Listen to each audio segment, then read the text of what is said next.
দেখুন, সন্দীপ ঘোষের প্রভাব সম্পর্কে যদি কারো কোনো সন্দেহ থাকে, সেটা দূর করতেই বোধহয় এতগুলো কথা বলছিলেন শুভেন্দু অধিকারী।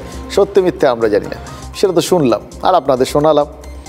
আমরা সেটার বদলে বরঞ্চ অন্যভাবে দেখছি, জানেন তো। দেখুন, একটা পিঁপড়ে যখন হাতির কানে ঢোকে না, তখন ওই পিঁপড়ে হাতিকে দিয়েও তাণ্ডব করাতে পারে।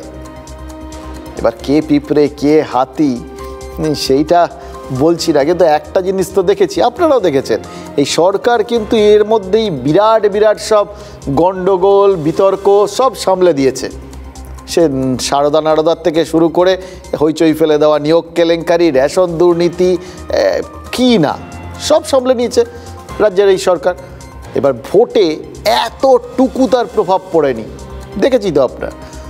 কিন্তু তিলোত্তমা কাণ্ড, সেখানে কি ভুল চাল পড়ছে? আরেকটা কথা, পুত্র স্নেহে অন্ধ ধৃতরাষ্ট্র পাণ্ডবদের সঙ্গে যাবতীয় অবিচারের সময় চোখ বুজেছিলেন। ফল কি হয়েছিল? শতপুত্রের মৃত্যু, কুরুবংশ ধ্বংস হয়ে গেছিল। আচ্ছা, সন্দীপ ঘোষ তিনি কি বলুন তো? পিঁপড়ে না দুর্যোধন? দুর্যোধন হলে তো ভারী বিপদ, যার প্রতি অন্ধ স্নেহ ভবিষ্যতে বিপদের কারণ হতে পারে। আচ্ছা, সন্দীপ ঘোষ কি সেটা বুঝেই কোথাও গিয়ে নিরাপত্তাহীনতায় ভুগছিলেন? কেউ কেউ এটা বুঝতে পারলে তার সত্যি নিরাপদ থাকাটা সম্ভব হবে না। আর সন্দীপ ঘোষ সত্যি কোনটা, আমার জানেন তো, আমার কি মনে হয় এই এতগুলো হতে পারে হতে পারে হতে পারে বললাম, এর মধ্যে কোনটা তিনি সেটা বুঝতেই সম্ভবত আজ সিজিওতে তাকে তুলে নিয়ে গেছে সিবিআই। যে সেভাবে না, একদম মাঝ রাস্তার থেকে খপ তুলে নিয়ে গেছে।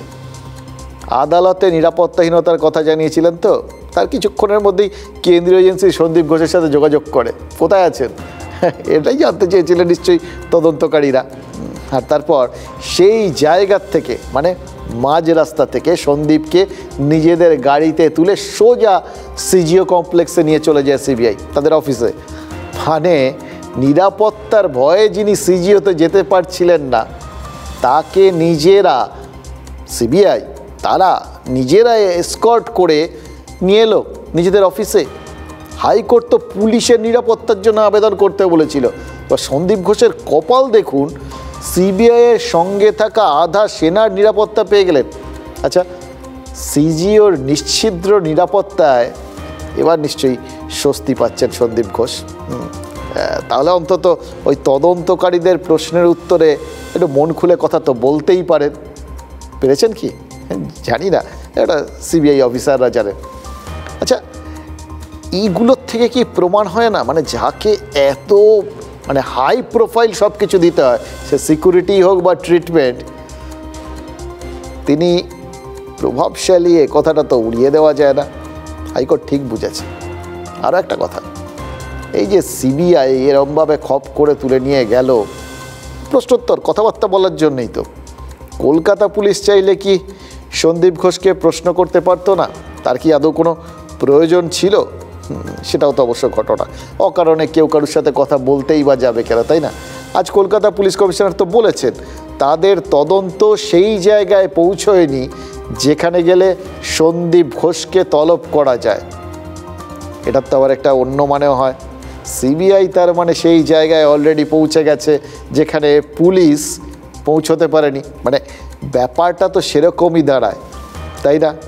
এই ব্যাপারে আর ইন্টারোগেশনের ব্যাপারটা আছে। আমি আপনাদেরকে বললাম within the limited time frame which we had with us for investigation of this case, কেসের একটা প্রায়োরিটি থাকে, সেই হিসাবে I think already about 30 odd people, 37 people, even he was examined.